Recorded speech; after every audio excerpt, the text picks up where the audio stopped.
그 다음에 또 한 가지 질문. 사무엘상 30장 7절에서 30장 7절. 사무엘상 30장 7절.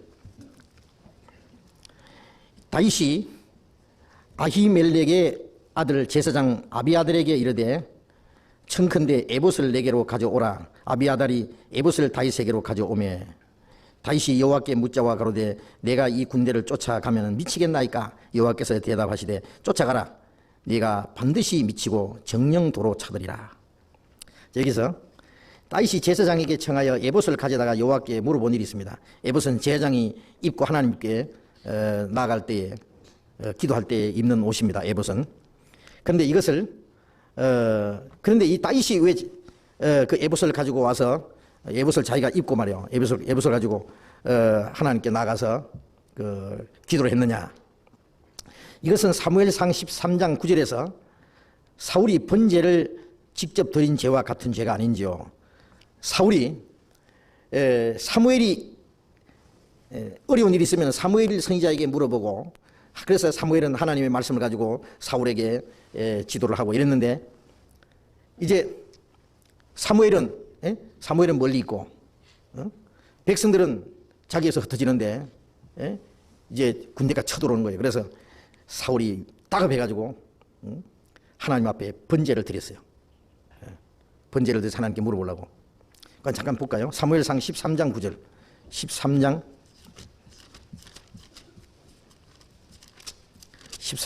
9절 8절부터 읽겠습니다. 사울이 사무엘의 정한 이래대로 정한 기한대로 이래를 기다리되 사무엘이 길갈로 오지 아니하매 백성이 사울에게서 흩어지는지라. 사울이 가로되 번제와 화목 제물을 이리로 가져오라 하여 번제를 드렸더니 번제 드리기를 필하자 사무엘이 온지라. 사울이 나가 맞으며 문안하매 사무엘이 가로되 왕이 행한 것이 무엇이뇨? 사울이 가로되 백성은 나에게서 흩어지고 당신은 정한 날 안에 오지 아니하고 블레셋 사람은 믹마스에 모였음을 내가 보았으므로 이에 내가 이르기를 블레셋 사람은 나를 치러 길갈로 내려오겠거늘 내가 여호와께 은혜를 간구치 못하였다 하고 부득이하여 번제를 드린나이다. 사무엘이 사울에게 이르되 왕이 망령되이 하였도다. 왕의 하나님 여호와께서 왕에게 명하신 명령을 지키지 아니하였도다. 그리하였다면 여호와께서 이스라엘 위에 왕의 나라를 영영히 세웠을 것이오늘 지금은 왕의 나라가 길지 못할 것이라. 여호와께서 왕에게 명하신 바를 왕이 지키지 아니하였으므로 여호와께서 그 마음에 맞는 사람을 구하여 그 백성이 지도자를 삼으셨느니라.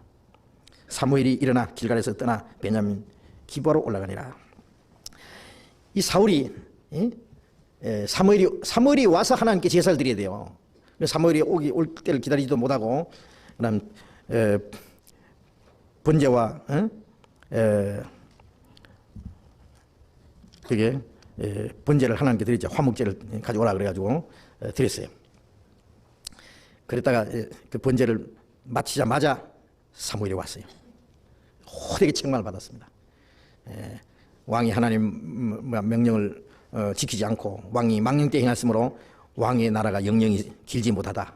그래서 하나님이 자기 마음에 맞는 사람을 구해서 이 백성의 지도자를 삼으셨느니라. 벌써 그 하나님이 사울에게서 떠나셨다고요. 그래서 이제 다윗을 세웠잖아요. 다음에 자, 여기서 다윗도 제사장들이 가지고 하나님 앞에 기도하는 예붓을 가져다가 하나님 앞에 물어본 일이 있는데, 그럼 다윗이 한 그 일이나 그것이 사울이 번제를 드린 죄나 같은 죄가 아니냐 그랬는데, 제사장만이 입을 수 있는 예붓을 다윗이 입고 여호와께 나간 것이 어떻게 용납이 되는지. 그런데 이게 이제 문제는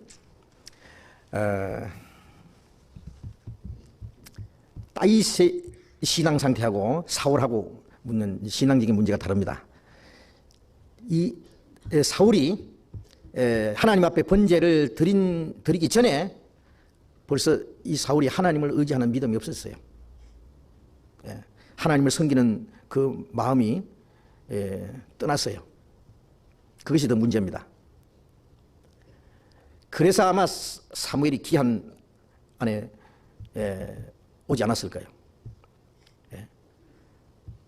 사울이 하나님을 믿는다면은 백성들이 떠나든지 블레셋이 쳐들어오려고 준비하든지 그것 때문에 불안해할 것 없잖아요. 그리고 또 사울이 하나님께 제사 드렸다는 그 자체가 죄보다도 사울의 마음이 하나님을 의지하지 못한 것이 더 큰 죄입니다. 그 뒤에 보면 계속 사울은 하나님 말씀 불순종하는 거예요. 불신하고. 그리고 이 사울 당시에는 사무엘이 살아있잖아요. 사울이 걱정할 필요 없어요. 사무엘이 하나님의 명령을 받아가지고 사울에게 다 명령하고 전달하고 다 지도하고 해요.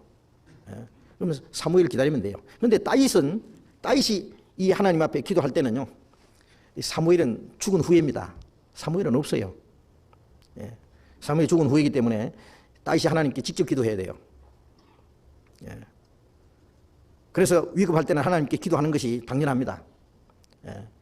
다윗은 사울이 죽이려고 하고 도망갈 때에 제사장밖에 먹지 못하는 진설병도 먹었어요. 그건 법적으로 말하면 위반입니다.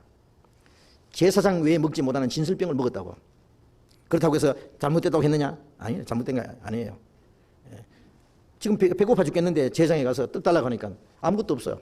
진설병이라는 것은 안식일마다 12덩어리 떡을 그 성소 안에 갖다 놔요. 그 안식일마다 밖으로 내려와요. 그래서 먼저 올렸던 것을 내려가지고 제사장들이 성소 안에서 먹어요. 그밖에 없어.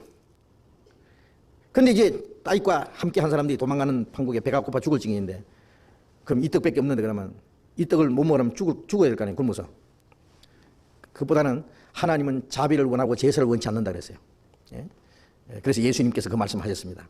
마태복음 12장에서 다윗이 제사장밖에 먹지 못하는 진설병을 먹고 같이 함께 한 자도 주지 않았느냐. 꼭 어떤 규칙, 법대로 안 한다고 해서 그것이 죄가 되는 게 아니에요. 어떨 때는 하나님이 아까 제사장 외에 먹지 못하는 진설병 먹었다는 것은 그건 율법에 의하면 위반입니다. 그러나 하나님의 자비는 율법을 초월해요. 자, 우리가 율법대로 하면 구원받겠어요? 우리 하나님의 사랑으로 구원받았지 율법으로 구원받았습니까? 유대인이 이방인과 교제하는 것은 위법이에요. 같이 음식을 먹는다는. 예수님은 죄인의 집에 가서 음식을 잡으셨어요. 예수님은 죄인을 구원하러 오셨기 때문에. 한 자비를 원하고 제사를 원치 않는다, 자비를 원하고 제사를 원치 않는다는 것을 너희가 알았으면 무지한 자를 죄로 정치 않았을 것이다. 예수님이 죄인의 집에 가서 음식을 잡힌다고 잘못된 거 있어요? 그건 율법을 초월한 겁니다. 그래서 어떤 법대로 했느냐 안 했느냐는 문제보다도 그 믿음이 그들이 사울이나 다윗이 하나님을 얼마나 의지하고 그들이 하나님의 말씀을 순종하는 믿음이 있느냐 없느냐는 그것이 중요한 거예요. 이 사울은 하나님 앞에 그 번제를 드리기 전에 벌써 사울의 마음이 하나님을 떠난 것이 문제입니다. 그리고 그 하나님 불신한 그 모든 결과로서 그런 것이 나타난 거예요. 그래서 제사를 했을 때 하나님 응답했느냐? 응답하지 않았어요. 사무엘을 통해서 책망만 받았죠. 다윗은 예봇을 입고 기도했을 때 하나님께 응답을 받았어요. 그렇잖아요? 그래서 이 다윗하고 이 사울은 하나님 보실 때 그 믿음이 근본적으로 다르다는 것을 우리가 알 수 있습니다. 또 하나 질문, 기도를 끝낼 때에 예수님 이름으로 기도드립니다라고 하는데 어떤 사람들은 다르게 표현하는 사람들이 있습니다. 다르게 어떻게 표현합니까? 예를 들어서 주님의 공로를 의지해서 기도합니다. 그런 사람도 있어요. 근데 어떻게 생각하세요? 그렇게 기도하는 걸 내가 많이 들었어요. 예수님의 공로를 의지하여 기도합니다. 이런다고요? 주님의 이름으로 기도합니다. 어느 게 좋을까요? 좋은가요? 어떤 것이 맞을까요? 자, 우리가 하나님께 나아가는 건 물론 주님의 공로를 의지하고 나갑니다. 우리가 기도하는 것도 지금 부족하지만 주님의 공로를 의지해서 우리가 하나님께 기도할 수 있어요. 그러나 주님의 공로보다 더 귀한 것이 주님의 이름이라는 걸 알아야 됩니다.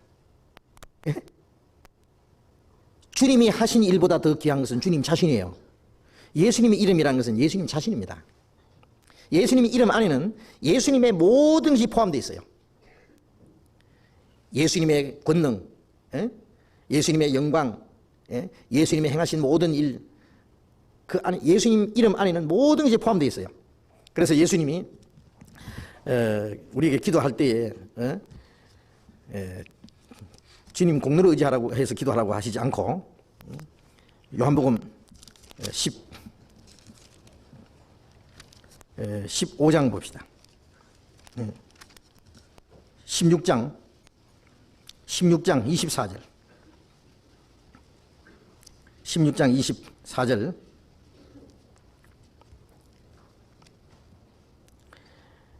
같이 읽어봅시다. 지금까지는 너희가 내 이름으로 아무것도 구하지 아니하였으나 구하라 그리하면 받으리니 너희 기쁨이 충만하리라. 지금까지 너희가 내 이름으로 아무것도 구하지 않았으나 구하라 그리하면 받으리니 그랬어요. 내 이름으로. 응? 또 26절 그날에 너희가 내 이름으로 구할 것이요 내가 너희를 위하여 아버지께 구하겠다는 말이 아니니 이름으로 구하면은 직접 주시겠다는 말입니다. 자, 내 이름으로 구하면은 내 이름으로 아무것도 구하지 않았으나 구하라 그리하면 받으리니 내 이름으로 23절에도 앞에도 있죠. 그 앞에도 그날에는 너희가 아무것도 내게 묻지 아니하라 내가 진실로 진실로 너희에게 이르노니 너희가 무엇이든지 내 아버지께 구하는 것은 내 이름으로 주시리라. 내 이름으로 주시리라. 예수님의 이름으로 기도하라 그랬어요. 예수님의 이름으로. 그래 예수님의 공로가 귀하지만은 주님의 이름은 더 귀해요. 그러니까 다르게 주님의 이름으로 기도하라 그랬어요. 무슨 청구서를 해놓고 그 밑에다가 사인하잖아요. 전에 제가 한번요 뭘 누가 쪽지를 탁 져가지고 뭐 돈을 얼마나 탁 써주더니 자기 밑에다 자기 이름을 탁 사인해줘요. 이 가져가면 무조건 돈 줄 거라 그래요. 이게 뭐 수표도 아니고 이게 뭐 이상하다 싶어가지고 가서 하여튼 그 사람 시킨 대로 했어요. 갖다 줬더니 그냥 두 말 없이 돈 주잖아요. 그냥 그 사람 사인이요 샥 하면 그 사람 누군지 알아요. 샥 백지 수표예요. 자기 사인 탁 하면 그 위에다가 뭐든 쓰면은요 그 사람 이름 보고 돈 내주는 거예요. 하나님이 뭘 보시고 우리 기도 들으십니까? 하나님 앞에 청구서 딱 내밀고 밑에다가 예수님 이름으로 사인 딱 하는 거예요. 청구서 내밀면 그 사인 보고 주셔요. 예수님 이름 보시고. 그러니까 예수님이 이름으로 하는 것이 당연합니다. 그래서 여기 거듭난 사람에게는 어떻게 하는 것이 바르게 하는 것인지 그랬어요. 이제 말이 나온 김에 기도하는 거예요. 그 기도할 때요. 이제 가끔 이렇게 하는 사람이 있어요.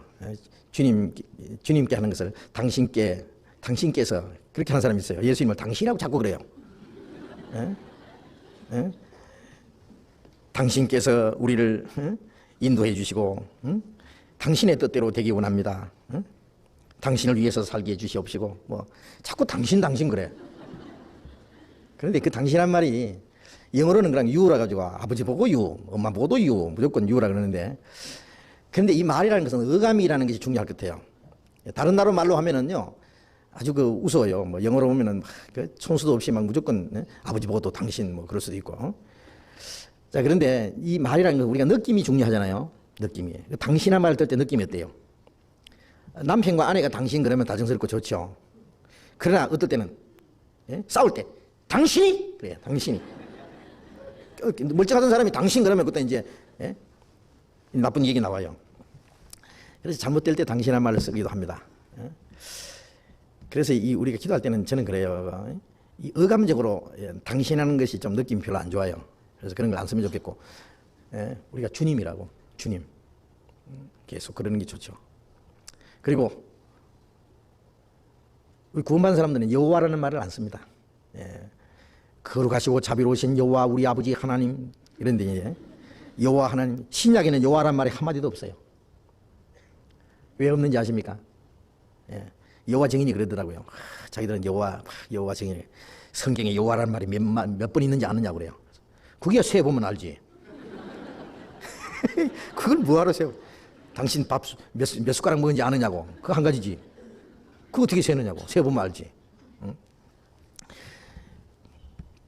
여호와라는 말은요. 스스로 계시는 분이라든지요. 이 창조주 하나님, 절대자 하나님을 말할 때 되게 여호와라고 그렇게 표현했습니다. 구약에. 예? 절대자 하나님, 창조자 하나님, 스스로 계신 하나님. 그런데 그 하나님은 아주 엄히하시고 큰 권능이 많으시고 그리고 아주 무서운 하나님, 그리고 우리하고 좀 먼 하나님. 예? 느낌이 그렇습니다. 너무너무 그는 거룩하시고 너무 권능이 많으시고 우주를 다스리는 그 절대자이시기 때문에 우리가 정말 접근하기가 어려운 우리 죄인이. 그런데 신약에서는 여호와 하나님이 아니고 아버지 하나님입니다. 어떤 사람이 높고 위대하시고 큰 분이 있으면 우리 그 근처나 갈 수나 있겠어요? 그래서 멀리 계신 하나님. 그래서 여호와 하나님은 항상 두려운 하나님으로 나타나 있어요. 그래서 우리는 신약에는요, 여호와가 아니에요, 아버지 하나님입니다. 우리 영혼을 구원하신 아버지 하나님, 아주 다정스러운 사랑의 하나님으로 나타나 있어요. 그래서 여호와 아버지 하나님 그러면요, 이거 좀 안 맞아요. 그래서 신약의 시대에는 여호와라는 말을 안 씁니다. 참고로 생각하시고,